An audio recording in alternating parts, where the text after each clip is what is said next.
যে আমাদের মাননীয় প্রধানমন্ত্রীর নির্দেশনায়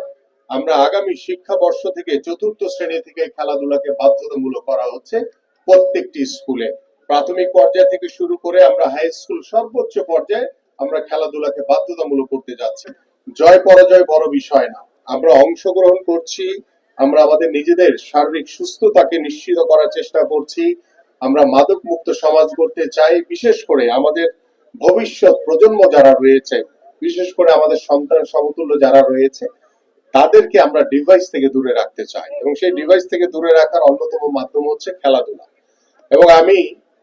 বিশ্ববিদ্যালয়ে আমাদের নির্বাচনী ইশতেহারে রয়েছে, যেটি আমাদের ভাইস চ্যান্সেলর সাহেবের সাথে আমি কথা বলছিলাম, যে আপনাদের এখানে স্পোর্টস সায়েন্সের সাবজেক্ট রয়েছে এবং আপনাদের এখানে আরো অন্যান্য বেশ কিছু subject, sports psychology, sports medicine থেকে শুরু করে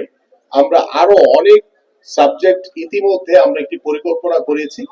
যে আমরা পাবলিক ইউনিভার্সিটি থেকে শুরু করে আমরা যে প্রাইভেট ইউনিভার্সিটি গুলো রয়েছে সেখানেও আমরা বিভিন্ন স্পোর্টস রিলেটেড যে সাবজেক্ট গুলো আছে সেগুলোকে ইনক্লুডিং করার মাধ্যমে আমরা মাঠে যেমন খেলাধুলার মাধ্যমে আমরা খেলাধুলাকে ছড়িয়ে দিতে চাই, ঠিক পড়াশোনাতেও যাতে আমরা স্পোর্টসটাকে সামনে রেখে এই স্পোর্টস এর উপরে যাতে ভবিষ্যতে কেউ পিএইচডি ডিগ্রি লাভ করবে, কেউ বিভিন্ন ডিগ্রি লাভের মাধ্যমে, এবং আমাদের এই ডিগ্রি লাভের মাধ্যমে শুধু কিন্তু আমরা সীমাবদ্ধ রাখছি না।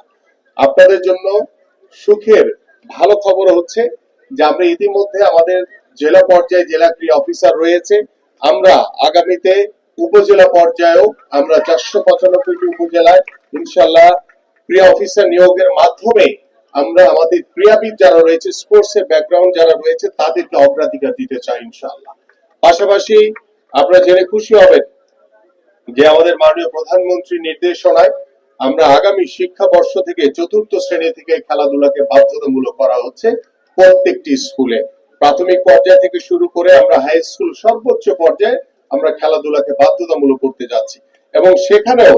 আপনাদের যারা স্পোর্টস এর নিয়ে পড়াশোনা করছেন বা স্পোর্টস ব্যাকগ্রাউন্ডের সাথে জড়িত রয়েছেন, সেখানেও আমরা প্রত্যেকটি উপজেলায় বিষয়ভিত্তিক ওই ক্রীড়া অফিসারের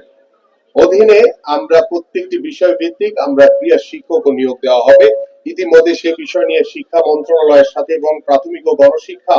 মন্ত্রণালয়ের মন্ত্রীবর্গ এবং সচিব মহোদয়দের সাথে আমরা বসে আলোচনা করেছি এবং আমার আগামী পরশুদিনও একটি মিটিং রয়েছে। সেই মিটিং এ ইনশাআল্লাহ আমরা আনুষ্ঠানিকভাবে কিভাবে আমরা খেলাধুলাকে বাধ্যতামূলককরণের মাধ্যমে আমরা একটি স্পোর্টস বান্ধব জাতি গঠন করার লক্ষ্য নিজে কাজ করছি এবং